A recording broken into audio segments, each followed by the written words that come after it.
हाय दोस्तों, अभी हम लोग जो है कारपेंटरी वर्क का एक रिस्क असेसमेंट बनाएंगे। उसमें देखेंगे कि किस प्रकार से हमको बनाना होगा।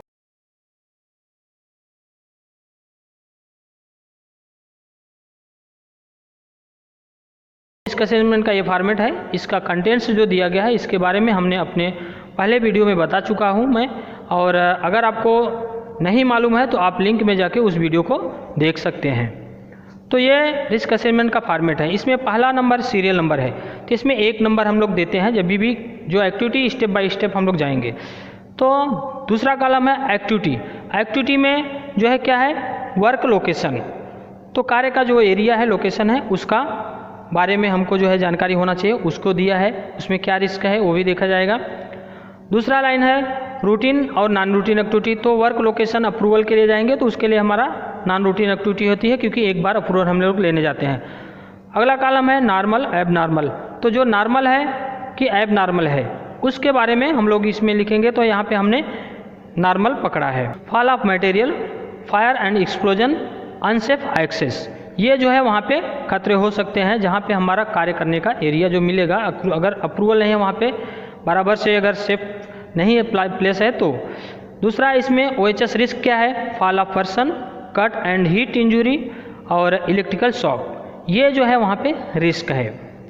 तो आगे हम लोग कंट्रोल मेजर में क्या है, कंट्रोल मेजर में है एडमिनिस्ट्रेटिव कंट्रोल। इसमें क्या है, area should be approved for material stacking and work. जो एरिया में हम काम करेंगे वो एरिया जो है अप्रूव्ड होना चाहिए हमारे कार्य करने के लिए, और मटेरियल रखने के लिए, अनलोडिंग लोडिंग के लिए वो अप्रूव्ड एरिया होना चाहिए। इसके बाद वाला कॉलम है residual risk rating.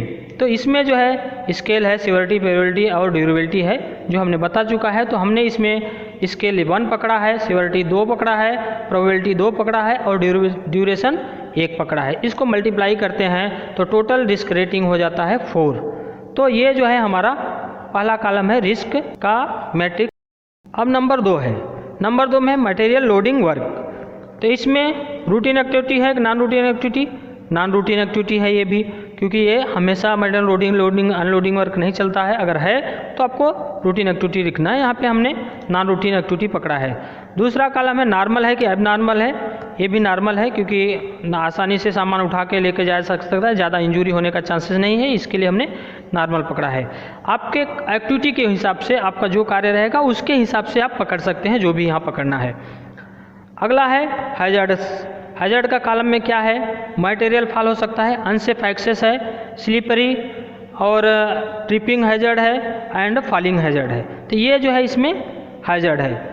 OHS risk क्या है, फिजिकल इंजरी और कट इंजरी हो सकती है, या तो fall of material on the foot, ऐसा भी हो सकता है। तो ये जो है OHS रिस्क हो गया। इसका कंट्रोल मेजर क्या है, एडमिनिस्ट्रेटिव कंट्रोल में पकड़ा है हमने, all work shall be trend and safety inducted. तो जो भी वर्कर्स हैं तो वो सभी ट्रेंड होना चाहिए, सेफ्टी इंडक्टेड होना चाहिए। और नंबर 2 है clear the access way of material shifting. तो ऐसे जाने आने का रास्ता जो है मटेरियल शिफ्टिंग के लिए वो साफ सुथरा होना चाहिए, एक्सेस रास्ते में कोई भी मटेरियल नहीं होना चाहिए। नंबर 3 है material should stack away from floor is and designated area. तो वो मटेरियल जो है किनारे पे, किसी भी किनारे पे ऐसा नहीं रखना है कि गिरे, और जहाँ पे आपको लोकेशन दिया गया है वहीं पे रखना है। नंबर 4 है supervision. Supervision provide during material shifting. तो बराबर सुपरविजन होना चाहिए, वहाँ पे देखने वाला, कोई बताने वाला होना चाहिए, डायरेक्शन देने वाला होना चाहिए। नंबर 5 है approach to the work area is kept clean. Number 6 है प्रॉपर इल्यूमिनेशन। तो उस एरिया में सही ढंग का इल्यूमिनेशन हो जाए, लाइट प्रकाश होना चाहिए, जिससे कि आदमी को किसी प्रकार की दिक्कत न हो। नंबर 7 है material should not B pile up beyond the reach. Number 8 है if using lifting equipment shall be DPI। तो जो भी मटेरियल्स आप कोई भी यूज करोगे तो उसका थर्ड पार्टी, अगर लिफ्टिंग इक्विपमेंट यूज कर रहे हो तो थर्ड पार्टी होना चाहिए। नंबर 9 है using good condition as suitable lifting appliance for loading as unloading. Engineering control में क्या है, इसमें all moving part should be guarded. तो अगर कोई मशीनरी इक्विपमेंट ऐसा यूज कर रहे हो तो उसका जो मूविंग पार्ट है वो सेफ्टी गार्ड लगे होना चाहिए। सब्स्टिट्यूशन में क्या है, ST में as per the material structure adequate man power to be deploy. अगर जो है जैसे कि एक आदमी से अधिक क्षमता का जो है सामान है, अगर बड़ा सामान है तो उसमें 2-4 आदमी लगने वाले हैं, तो कोई एक आदमी या 2 आदमी मत उठाओ। अगर 4 आदमी की ज़रूरत है तो 4 आदमी उसे डिप्लॉय करो। 2 आदमी से वो सामान नहीं उठाना चाहिए, नहीं तो इंजरी होने का चांसेस रहता है। तो हमको जो है उधर जो है बराबर मैन पावर होना चाहिए काम करने के लिए। दूसरा है पीपीई, तो पर्सनल प्रोटेक्टिव इक्विपमेंट, जिस जो है पीपीई का ज़रूरत है, जिस प्रकार का जो भी काम करेंगे आप, मटेरियल लोडिंग अनलोडिंग के लिए हैंड ग्लव्स है, सेफ्टी शूज है, तो और सेफ्टी हेलमेट है, जैकेट है आदि, जो है जिन चीज़ों की ज़रूरत है वो जो है आप पीपीई लेके ही आपको उस कार्य को करना है। इसमें रेसिडुअल रिस्क रेटिंग में हमने लिखा है, स्केल में 1 लिखा है, सिवियरिटी में 2 है, प्रोबेबिलिटी में 2 है और ड्यूरेशन में 1 है। सब मल्टीप्लाई करने के बाद 4 इसमें भी आ जाता है। अब तीसरा नंबर है, तीसरा नंबर एक्टिविटी में आ जाता है, तो यूज ऑफ मशीन टूल्स। अगर हम किसी प्रकार की मशीन टूल्स को यूज करते हैं तो उसके बारे में है। तो अगला है, ये भी हमने रूटीन एक्टिविटी में रखा है क्योंकि डेली काम का है, इसके लिए रूटीन में जो है हमने नॉर्मल में रखा है। और इसमें हैजर्ड क्या है, unauthorised operation of plant equipments. ये अपना कोई भी मशीन इक्विपमेंट है तो अनऑथराइज्ड पर्सन नहीं ऑपरेट करना चाहिए। अनगार्डेड रोटेटिंग पार्ट, मशीन जो भी यूज होगा उसका गार्ड नहीं लगा रहेगा तो भी इंजरी होने का चांसेस है। Without plug top and damage cable, तो जो भी इलेक्ट्रिकल का इक्विपमेंट यूज करेंगे तो उसमें जो है प्लग टॉप लगा होना चाहिए, केबल जो है डैमेज नहीं होना चाहिए। तो इसमें रिस्क क्या है, कट इंजरी हो सकती है, हीट इंजरी हो सकती है और इलेक्ट्रिकल शॉक लग सकता है। इसमें इंजीनियरिंग कंट्रोल क्या है, cable are routine through 30 milli ampere ELCB और RCCB। तो उसके लिए हमको ये इलेक्ट्रिकल प्रोटेक्शन के लिए शॉक ना लगे उसके लिए हमको लगाना पड़ता है। इसमें नंबर 2 है, all rotating parts are guarded. अगर कोई भी मशीन से यूज कर रहे हो तो उसके जो भी रोटेटिंग पार्ट्स हैं वो गार्डेड होना चाहिए। एलिमिनेटिंग हैजर्ड में क्या है, earthing for DB and metallic equipment. जो भी मेटेलिक इक्विपमेंट रहेगा या इलेक्ट्रिकल DB है तो उसमें अर्थिंग, बॉडी अर्थिंग प्रोवाइड करना चाहिए। Number 2, plug top should be used, plug top लगे होने चाहिए। नंबर 3 है, केबल जॉइंट्स नॉट अलाउड, तो केबल जॉइंट्स नहीं होना चाहिए। और इसमें एडमिनिस्ट्रेटिव कंट्रोल में क्या है, authorised and trend person shall be operate the machine tools. जो जिसको मालूम है जिसको चलाने का मशीन को, वही आदमी मशीन को चलाएगा। इसमें नंबर 2 है, authorise electrician are deployed for maintenance as rectification machine tools. तो मशीन टूल्स में अगर किसी प्रकार की गड़बड़ी आती है या इलेक्ट्रिकल कोई फॉल्ट है तो ऑथराइज पर्सन ही, एक इलेक्ट्रीशियन ही होना चाहिए जो उसको बनाएगा, मेंटेन करेगा। नंबर 4 इसमें है, working area is demarcated and kept free of material at all. तो जो वर्किंग एरिया है वो मार्केट होना चाहिए, काम करने का एरिया, कोई सिंबल लगा रहना चाहिए और वह जो है पूरी तरीके से मटेरियल से फ्री होना चाहिए, मतलब उधर कोई अनवांटेड मटेरियल नहीं रहना चाहिए, हाउस कीपिंग बराबर रहना चाहिए। और नंबर 5 है, emergency stop button are provided. जो भी मशीन अगर आप कोई भी यूज कर रहे हो तो उसमें इमरजेंसी स्विच जो है रहना चाहिए। पीपीई में पर्सनल प्रोटेक्टिव इक्विपमेंट जो है, जो भी है, जो जैसा कार्य है उसमें जो भी पीपीई का ज़रूरत है वो सारी चीज़ें आपको यूज करना है। तो इसमें स्केल में हमने 1 पकड़ा है, सिवियरिटी में 2, प्रोबेबिलिटी में 2 और ड्यूरेबिलिटी में 2। तो हमारा सब 8 जो है रिस्क रेटिंग होता है। पर 4 में क्या है, कारपेंट्री वर्क। कारपेंट्री वर्क जो है ये रेगुलर एक्टिविटी है, इसके लिए हमने R पकड़ा है।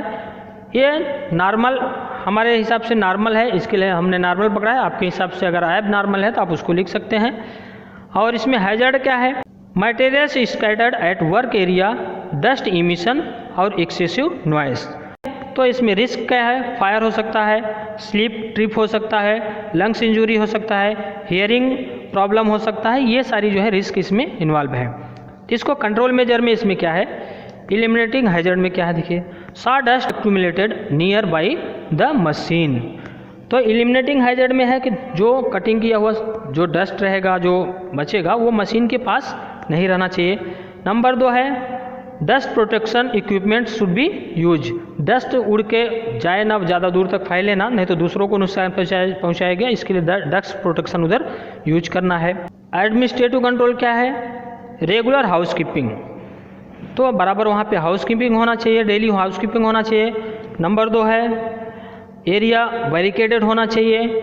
और नंबर 3 है, स्मोकिंग रिस्ट्रिक्टेड प्रोहिबिटेड। स्मोकिंग जो है वहाँ पे नहीं होना चाहिए, नहीं तो फायर लगने का चांसेस है।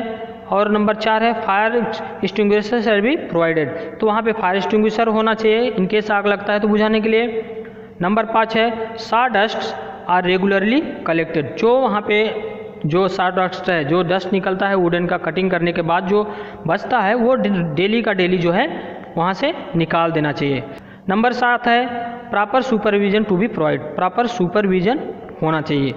नंबर 8 है sharp edge tools should be proper store, तो जो आपका शार्प एज जो है टूल्स हैं जैसे कि छेनी है, करवत है और कोई ऐसा चीज़ है जो जिसमें धार होती है, उससे मार लगने का चांसेस है, उसको एक जगह पे सेपरेट जो है पेटी में अलग से रखना चाहिए। इसके बाद है पीपी, तो पर्सनल प्रोटेक्टिव इक्विपमेंट जो भी उधर ज़रूरत है उसका हमको उपयोग करना चाहिए। इसमें स्केल है 1, सेवरिटी है 2, प्रोबेबिलिटी है 2, ड्यूरेबिलिटी है 2, तो सब मिला के यहाँ पे भी 8 जो है हमारा रिस्क रेटिंग हुआ। अभी है 5 नंबर में फिक्सिंग वर्क, तो हमको जिधर फिक्स करना है उसके बारे में देखना है। तो इसमें है रूटीन एक्टिविटी है, इसके लिए R लिखा है, हमारे हिसाब से यहाँ नॉर्मल था, यहाँ भी हमने नॉर्मल रखा है, यन रखा है। तो इसमें जो है हैजर्ड क्या है, तो अनसेफ हैमर जो हैमर है उसमें दिक्कत हो सकती है। इनएडिक्वेट सपोर्ट, जो एक्टिविटी कर रहे हैं काम करेंगे उसमें सपोर्ट बराबर नहीं रहेगा। मिसिंग कंपोनेंट्स, कोई सामान मिसिंग हो सकता है। इम्प्रॉपर लिफ्टिंग अरेंजमेंट, सही ढंग से लिफ्टिंग अरेंजमेंट नहीं रहेगा। और अनसेफ एक्सेस, आने जाने का रास्ता बराबर नहीं रहेगा, तो ये जो है हैजर्ड हो गया। अब जो है रिस्क क्या है, पर्सनल इंजरी हो सकती है due to fall of material, और injury due to slip, trip and fall, ये जो है हमारा रिस्क हो गया। अब इसमें एडमिनिस्ट्रेटिव कंट्रोल में क्या है, worker shall be trend and competent for work, worker जो है कार्य करने वाले जो भी लोग रहेंगे वो ट्रेंड होना चाहिए।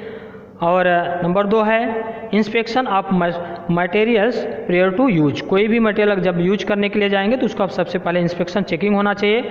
इसके बाद नंबर 3 है storing of material in good designated area, तो मटेरियल जो है सही तरीके से और सही एरिया में रखेंगे। इसके बाद नंबर 4 है material should not B stack in excess, तो रास्ते में आने जाने के रास्ते में मटेरियल नहीं रखना है। नंबर 4 है removing unwanted material on daily basis, तो डेली जो अनवांटेड मटेरियल है आपको डेली उधर हाउसकीपिंग करना है। नंबर 5 है ensuring daily housekeeping to avoid occurrence of scrap material. Number 6 है कंडक्टिंग डेली टीबीटी, रोज़ जो है डेली का डेली टीबीटी भी होना चाहिए। और नंबर 8 है designated stacking area shall be identify, और एक लोकेशन जो है आइडेंटिफाई होना चाहिए कि यहाँ पे स्क्रैप मटेरियल रखना है, जहाँ पे फायर एक्सटिंग्विशर भी उधर होना चाहिए। और इसके बाद एलिमिनेटिंग हैजर्ड में क्या है, hammer handle shall be good condition, तो हैमर का हैंडल जो है वुडन का यूज करेंगे तो वो गुड कंडीशन, सही कंडीशन में होना चाहिए, नहीं तो टूट के किधर भी गिर सकता है हैमर, इसके लिए उसका हैंडल बराबर होना चाहिए। इसके बाद पीपीई है, तो जो भी पीपीई का ज़रूरत है जैसे सेफ्टी हेलमेट है, सेफ्टी गॉगल है, रिफ्लेक्टिव जैकेट है, सेफ्टी शूज़ है, हैंड ग्लव्स है, तो आदि जो है जिन चीज़ों की ज़रूरत हो वहाँ पे उसका उपयोग करना चाहिए। इसमें स्केल में हमने 2 पकड़ा है, सेवरिटी में 2 पकड़ा है, प्रोबेबिलिटी में 1 है, और ड्यूरेशन में भी हमने 1 पकड़ा है। सब मिला के जो है मल्टीप्लाई करने के बाद ये रिस्क रेटिंग हमारा 4 हो जाता है। अब नंबर 6 है, नंबर 6 में अनसेफ वर्किंग प्लेटफार्म, जो हम कार्य करने के लिए प्लेटफार्म यूज करेंगे उसके बारे में है।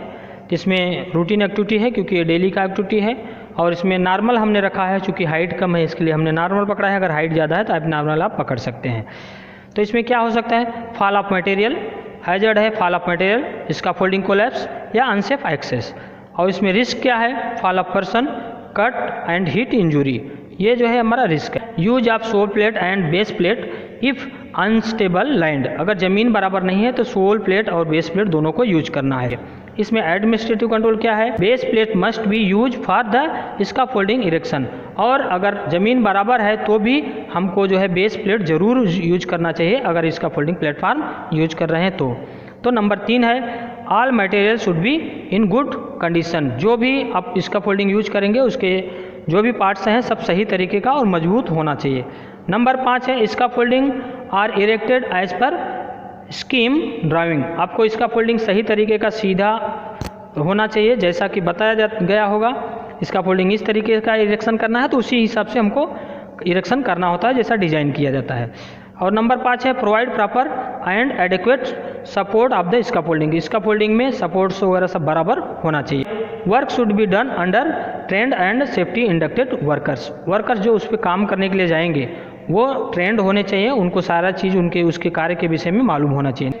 Proper supervision should be provide. Supervision भी बराबर होना चाहिए, वहाँ कोई ना कोई उनका देखभाल करने वाला उस एरिया में एक पर्सन होना चाहिए। इन्हें scaffolding tag should be use area to be barricaded. जिस एरिया में कार्य चलेगा उस एरिया को बैरिकेड करके रखना है। Proper platform mid rail top rail and ladder should be provide. Proper platform होना चाहिए, मिड रेल टॉप रेल दोनों उसमें ये सब होना चाहिए, और जो है लैडर भी होना चाहिए। Loose material should not be store on platform. तो ये प्लेटफार्म के ऊपर लूज मटेरियल कोई किसी भी प्रकार का नहीं रखना है। Avoid overloading on platform. और अत्यधिक लोग उस पर जो है अत्यधिक लोड किसी प्रकार का उस पर नहीं देना है। इसका folding inspection should be done by competent person. जो ट्रेंड पर्सन रहेगा, जो आदमी अच्छा इसका फोल्डर रहेगा, वही जो है उस इसका फोल्डिंग को इंस्पेक्ट करेगा।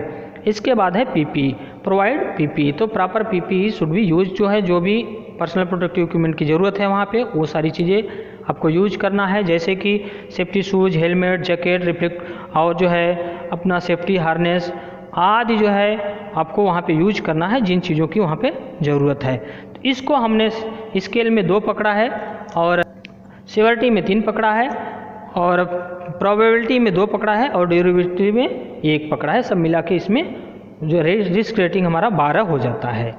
इस प्रकार से ये जो है हम लोग रिस्क असेसमेंट का फॉर्मेट भरते हैं। तो इस प्रकार से यह जो है कारपेंटरी वर्क का जो है रिस्क असेसमेंट हम लोगों ने बनाया। Thank you.